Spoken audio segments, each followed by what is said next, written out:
American সরকার যে বাংলাদেশে যে শুল্ক ধারণ করতেছে, এটাতে বাংলাদেশের যে এফেক্টটা হলো, স্পেশালি নারায়ণগঞ্জে, আপনারা জানেন নারায়ণগঞ্জে আমাদের অনেকগুলি গার্মেন্টস আছে।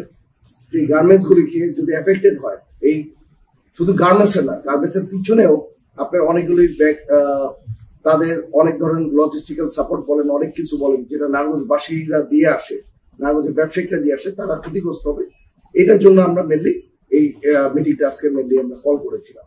এখানে দেখা যাচ্ছিল নতুন করে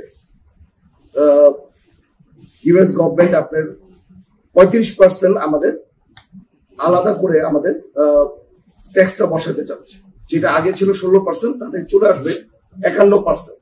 আপনি যদি প্রিভিয়াস যদি রেকর্ডে দেখেন, প্রায় 7,734 কোটি ডলারের আমরা এক্সপোর্ট করেছি গত বছর, কিন্তু এটা আবার প্রিভিয়াস বছর থেকে 25% আপনার কম।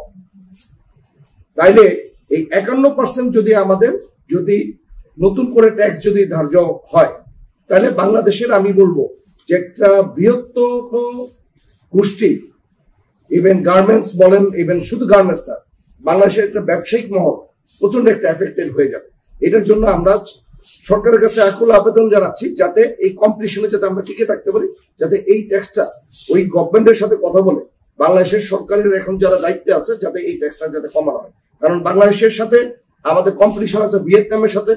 ভিয়েতনামে মাত্র 20% দিচ্ছে, আমরা জানতে পেরেছি যে ভিয়েতনামকে আরো কমিয়ে দিবে, কিন্তু বাংলাদেশের সরকারের এখন পর্যন্ত আমি বলবো যে ওরকম আশা আমাদের দিতে পারে নাই যে এই ট্যাক্সটা যে কমানো যাবে, এই আশাটা আমাদের দিতে পারে।